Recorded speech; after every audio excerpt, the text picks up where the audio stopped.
રાજકોટના પ્રખ્યાત લોક મેળાને લઈને મોટા સમાચાર સામે આવ્યા છે। રાજ્ય સરકારના તાજેતરના પરિપત્ર બાદ રાઇડ્સ સંચાલકોના તમામ પ્રશ્નોનું નિરાકરણ આવ્યું છે, જેને પગલે સંચાલકોમાં ખુશીનો માહોલ છવાયો છે। આ મુદ્દે જિલ્લા કલેક્ટર અને પોલીસ તંત્ર સાથે મેળા એસોસિએશનની મહત્વપૂર્ણ બેઠક યોજાઈ કે જેમાં રાઇડ્સ સંચાલકોએ પોતાની સમસ્યાઓ રજૂ કરી હતી। આ બેઠકમાં નિર્ણય લેવાયો છે કે રાઇડ્સના જીએસટી બિલના બદલે મિકેનિકલ એન્જિનિયર નું સર્ટિફિકેટ માન્ય રાખવામાં આવશે કે જેનાથી સંચાલકોને મોટી રાહત મળી છે। આ નિર્ણયથી મેળાની રાઇડ્સનું સંચાલન વધુ સરળ અને કાયદેસર રીતે થઈ શકશે। આ ઉપરાંત સરકારે મેળાના નિયમોમાં થોડી છૂટછાટ આપી છે કે જેમાં સોઇલ સેલિબ્રિટી રિપોર્ટ અને લોડ બેરિંગ કેપેસિટીને ધ્યાને રાખીને ફાઉન્ડેશન તૈયાર કરવાની શરત સામેલ છે। આ નિર્ણયની ઉજવણીમાં રાઇડ્સ સંચાલકોએ રાજકોટના બહુમાળી ચોક ખાતે ફટાકડા ફોડી આનંદ વ્યક્ત કર્યો। આ બેઠકમાં જિલ્લા કલેક્ટર પ્રભવ જોશી અને પોલીસ અધિકારીઓની હાજરીએ નિર્ણયોને વધુ મજબૂતી આપી। સંચાલકોએ જણાવ્યું કે આ નિર્ણયથી લોકમેળો વધુ સુરક્ષિત અને નિયમોનું પાલન કરતો બનશે કે જેનો લાભ રાજકોટના નાગરિકોને મળશે।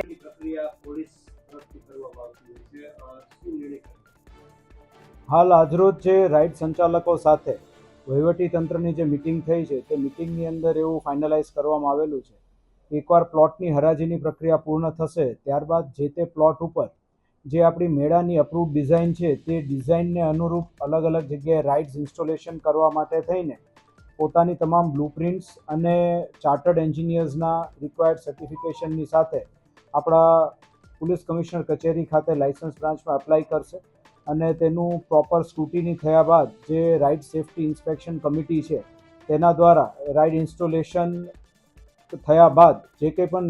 જરૂરી સર્ટિફિકેશન છે એ મુજબની જ તે રાઇડ્સ જે છે એ ઇન્સ્ટોલ કરવામાં આવી છે એની ખરાઈ કરીને ત્યારબાદ પરફોર્મન્સ લાઇસન્સ આપવામાં આવશે। જે રિવાઇઝ ગાઈડલાઇન્સ આવી છે તેની અંદર ફાઉન્ડેશનને લગત અને અન્ય જે ટાઈમ લિમિટ છે લાઇસન્સ આપવાને લગત તે બધું જે રિવાઇઝ કરવામાં આવ્યું છે તો તે રિવાઇઝડ ગાઈડલાઇનને પણ આપણે અનુસરીશું।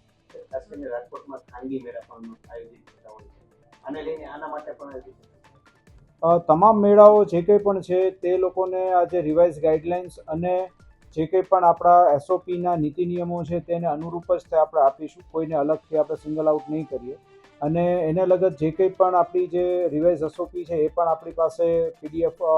સ્વરૂપે અવેલેબલ છે। તમામ ચાર્ટર્ડ એન્જિનિયર્સ જે છે તેઓને પણ આપણે પહોંચતી કરી દીધી છે, એટલે તમામને અનુરોધ પણ કરેલ છે કે તેના લગત જે કંઈ પણ ડોક્યુમેન્ટ્સ છે એ સમય મર્યાદામાં જમા કરાવે જેથી કરીને સમય મર્યાદાની અંદર આપણે તે લોકોને લાઇસન્સ આપી શકીએ। પછી લાસ્ટ મિનિટ રશ આવે અને એકદમથી આપો તો એ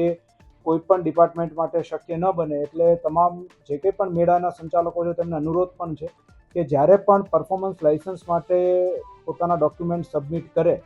એ ડોક્યુમેન્ટ્સ તમામ જે આપણા એસઓપીના ગાઈડલાઇન્સના એનેક્શર મુજબના છે તે એ જ સમયે સબમિટ કરી દે અને ત્યારબાદ કમિટી પોતાનું સ્ક્રુટિનીની કામગીરી તાત્કાલિક શરૂ કરી દેશે।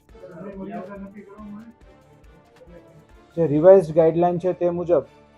કોઈપણ સંચાલક એપ્લિકેશન કર્યા બાદ 30 દિવસની સમય મર્યાદામાં તેને પરફોર્મન્સ લાઇસન્સ આપવાનું હોય છે,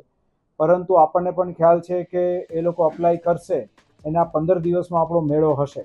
એટલે અમે ટ્રાય કરીશું કે એ 15 દિવસની અંદર જ આખી વહીવટી પ્રક્રિયા પૂર્ણ કરીને આપણે જે 30 ડેઝ છે એને પણ આપણે ઓછા કરીને 15 ડેઝ સુધી લઈ આવીશું, પરંતુ તેના માટે થઈને તમામ સંચાલકોનો અમારે ખાસ સપોર્ટ જોશે કે તે લોકો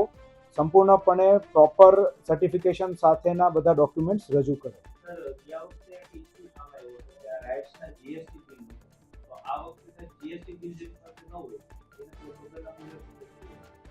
જે કંઈ પણ રાઇડ્સ છે એ તમામ રાઇડ્સ પ્રોપર સેફ છે,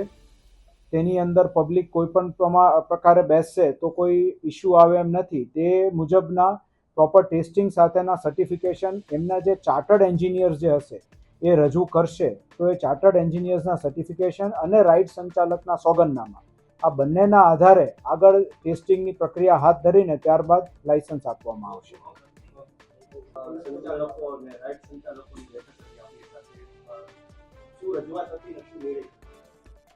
રાઇડ સંચાલકો દ્વારા ગાંધીનગર ખાતે ઘણા બધા પ્રતિનિધિત્વ કરવામાં આવ્યા છે અને માનનીય સરકારશ્રી દ્વારા આ તમામ લાગણીને ધ્યાને રાખીને એસઓપીસ જે છે આમાં જે પણ કરેક્શન્સ જે છે મેળાને વધુ સુગમ બનાવી શકાય અને ઝડપી બનાવી શકાય આને માટે અમુક એસઓપીસ ડિક્લેર કરવામાં આવી છે. આ એસઓપીમાં જે ચેન્જીસ આવ્યા છે આ વિશે અત્યારે રાઇડ સંચાલકો સાથે મિટિંગ કરવામાં આવી છે. રાઇડ સંચાલકોને સમજૂત કરવામાં આવ્યા છે. અત્યાર સુધીમાં જે ફોર્મ ઓછા લઈ ગયા હતા તમામને 25 તારીખ સુધી ફોર્મ જમા કરાવવાની એક તક આપી છે અને 28 તારીખ સુધી અમે હરાજીની પ્રક્રિયા પૂર્ણ કરીશું. 28 તારીખના હરાજીની પ્રક્રિયા પૂર્ણ કર્યા પછી આ લોકો તમામ પરફોર્મન્સ લાઇસન્સ માટે એપ્લિકેશન કરી શકશે અને પરફોર્મન્સ લાઇસન્સ મેળવ્યા પછી ઝડપથી આ લોકો રાઇડ્સ ઇરેક્ટ કરે અને એક વખત આનું ઇન્સ્પેક્શન થયા પછી પરફોર્મન્સ લાઇસન્સ આપવામાં આવે. આ બાબતે વિભિન્ન મુદ્દાઓ ઉપર ચર્ચાઓ થઈ છે અને મને આનંદ છે કે તમામ રાઇડ સંચાલકો સરકારના નિર્ણય ઉપર સહેમતિ અને ખુશી વ્યક્ત કરી છે અને અમે અપેક્ષા રાખીએ છીએ કે મેળો જે છે આ ખૂબ સારી રીતે આગળ વધશે. એટલે આ વખતનો મેળો રાઇડ સાથે થશે એવું એસઓપીને ધ્યાનમાં રાખતા અને જે રિવાઇઝ એસઓપી આવી છે આને ધ્યાનમાં રાખતા જે પણ રાઇડ સંચાલકો આને માટે ક્વોલિફાય કરશે અને પરફોર્મન્સ લાઇસન્સ મેળવી શકશે આ તમામને સાથે આપણે મેળો કરાવીશું અને અમને અપેક્ષા છે કે અત્યારે જે ચેન્જીસ થયા છે આના કારણે રાઇડ સંચાલકોમાં એક ઉત્સાહ છે અને અમને અપેક્ષા છે કે મેળો રાઇડ સાથે ચાલશે.